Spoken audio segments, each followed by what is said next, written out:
Gente, eu quero agora falar de uma outra situação. Sem conseguir a relatoria da CPI do INSS, o PL deve escalar deputados com forte presença nas redes sociais para fazer o ataque ao governo. O André Anelli é quem vai falar dessa estratégia. Conta aí. Sim, Evandro, é uma estratégia que ainda não está 100% definida por parte dos deputados da oposição ao governo federal. De acordo com informações do deputado Sóstenes Cavalcante, que é quem faz a liderança, então, da oposição na Câmara, a estratégia inicial seria justamente, sim, escolher alguns parlamentares com mais força nas mídias sociais, a exemplo de Nicolas Ferreira, também Bia Kicis e André Fernandes, além de Marco Feliciano, no sentido de fazer com que esses parlamentares, dentro da comissão parlamentar mista de inquérito que vai apurar as fraudes no INSS, esses parlamentares pudessem fazer recortes nas redes sociais, aquelas edições, aqueles vídeos curtos, para demonstrar, então, uma espécie de controle da narrativa e assim fazer com que a oposição tivesse um domínio maior do que os governistas em relação a tudo que deve ser apurado. Mas ainda não foi definida essa estratégia porque, além desse critério de número de seguidores nas redes sociais, o que pode ser levado em consideração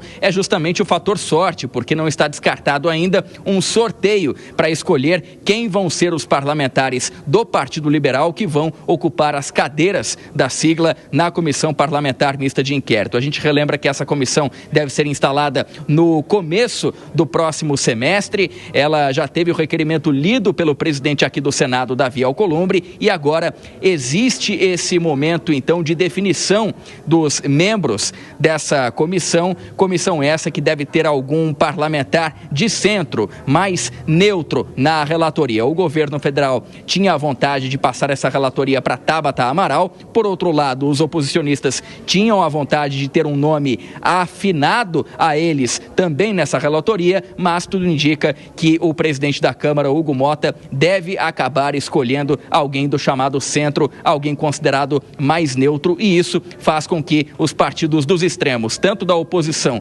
quanto do governo, adotem estratégias para garantir a narrativa da CPMI. Evandro. Obrigado pelas informações, André Anelli.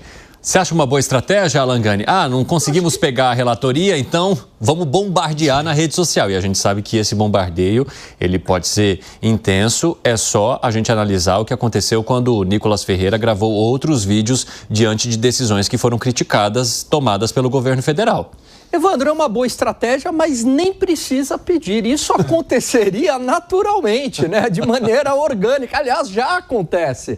Então, a artilharia aí já foi colocada em prática, principalmente pelo principal artilheiro da oposição, que é o Nicolas Ferreira. Cada vídeo dele acaba derrubando, fazendo muito estrago para o governo, e isso deve continuar na CPI. É claro que perder a relatoria é algo bastante importante, mas isso não tira o poder da oposição, dado que este escândalo por si só de corrupção no INSS acabou atingindo bastante o governo. Como é que você avalia essa greve? Não, eu estou ansioso por esse CPMI, ou como se chame, para que comece, até porque vamos conseguir delimitar se o governo está certo em indicar e acusar que a falcatrua começou no governo anterior, se vem do governo primeiro, do PT. Então, realmente tenho certeza que muita parte da população, grande parte da população, quer saber a verdade, até porque tem irmãos de deputados que estão em sindicatos, irmãos de pessoas do Poder Executivo que também estão em sindicatos, e até agora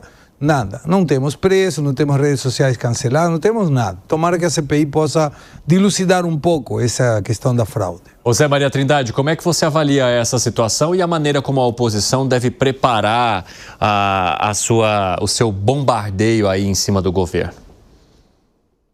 Mas olha, uma comissão parlamentar de inquérito, ela tem momentos. O primeiro momento é a tentativa de todo o governo de barrar uma CPI. Uma CPI realmente, ela mexe muito com o governo, atrapalha os governos, mas ela tem que existir. Eu gosto de comissão parlamentar de inquérito, eu acho um instrumento importante. É quando o Congresso toma ali poderes de judiciário, de polícia, inclusive, né? Pode mandar prender, requisitar informações, quebrar sigilo e tal. Então, o primeiro momento é o requerimento. Aí, depois do requerimento, é a formação da CPI. Nós estamos agora no momento de formação. Os partidos estão indicando os representantes na CPI. Aí depende do líder, né? Eu perguntei hoje para o Sóstenes Cavalcante, líder do PL, exatamente sobre essa situação, que estão dizendo aí que o presidente vai indicar relator. Não indica relator, quem indica relator é o plenário da comissão. Dependendo do plenário, é que sai o presidente e o relator. Se houver uma maioria do governo ou uma maioria da oposição, a oposição banca, elege o presidente que indica o relator. Se há uma divisão, há negociação. Eu fico com a presidência e você fica com a relatoria. Então é preciso saber como será a composição do plenário, quem vai ter maioria, para saber quem é que vai presidir, quem é que vai relatar. Eu acho que a maioria vai ser da oposição e estou avaliando as indicações dos partidos até agora. Então, um partido dividido, que tem governista e oposição, está indicando oposição ao governo. Fala, Segré. Não, estou de acordo com o que menciona, perfeito. Essa colocação, até porque Zé Maria conhece muito bem a formatação dessa CPI, né? Mas vamos ver, o plenário vai ser então quem determina quem será o presidente e o relator. Boa. Quero te ouvir, Piperno. Claro, até a gente falava sobre isso antes, quer dizer, não adianta agora imaginar que o governo vai ter força para impor os seus representantes nesses cargos. Como é que o governo faria isso se ele não tem maioria para quase nada?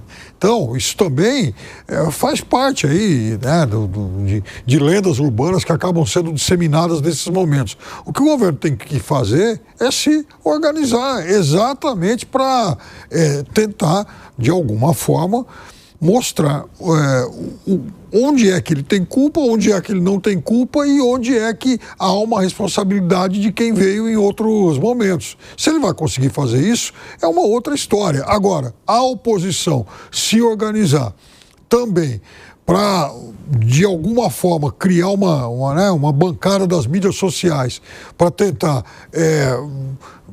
divulgar aquilo que ela tem interesse, é uma estratégia também mais do que legítima. Alangani, mas é o que a gente percebe que o governo já perdeu há um bom tempo o controle da narrativa, digamos assim, né? Total. E tem algo que pode ser muito explorado pela oposição. Foi o fato de você colocar Volney Queiroz à frente do Ministério da Previdência, Evandro, quando ele foi um dos signatários do Jabuti, da medida provisória que facilitaria o recadastramento automático dos descontos em folha.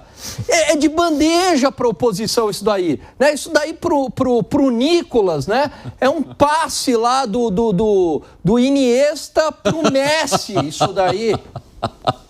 Eu, por exemplo, se fosse do outro lado, por exemplo, da comissão do governo, eu já recortaria e guardaria alguns depoimentos, como outro dia eu citei aqui de um dos senadores, o senador lá do Distrito Federal, eu acho que foi, me foge o nome, que diz o seguinte: olha, naquele período de transição, em 2018, eu levei para o então presidente eleito uma denúncia de que estavam acontecendo os desvios e irregularidades. E aí eu perguntaria o seguinte: em que momento, naquela época, a Polícia Federal foi acionada para tomar algum tipo de medida? Porque se a gente olhar, Gustavo Segré, para a rede social do Nicolas Ferreira, eu estou falando só de uma, do Instagram, 17,6 milhões de seguidores. Vamos ver aqui da Bia Kicis. O presidente lá perdeu quase 2 milhões em 4 meses. Deputada Bia Kicis, deputada federal mais votada no Distrito Federal. 2,1 milhões. Ou seja, só esses dois já têm 20 milhões de seguidores. Muito mais do que muito integrante do governo. Muito mais do que a somatória de muito integrante do governo. Mas isso não significa também nada, porque se você tiver 17 milhões como o Nicolas tem, e um vídeo dele chegou a 300 milhões, e aí depois vem o confuso ministro da Economia, que pensa que cada um pode ver uma vez só o vídeo. Então, não tem 300 milhões de falantes em português no mundo, questionando se o vídeo de Nicolas tinha 300 milhões de visualizações. E sim, muitas vezes até a oposição assiste para ver o que tem, o que diz, até para criticar, se for o caso. Mas o fato deles terem essa poderosa ferramenta também não quer dizer que, se tiverem na relatoria, não deixariam ou não colocariam vídeos. Então, é do jogo político. Uma coisa não exclui a outra, né? Não.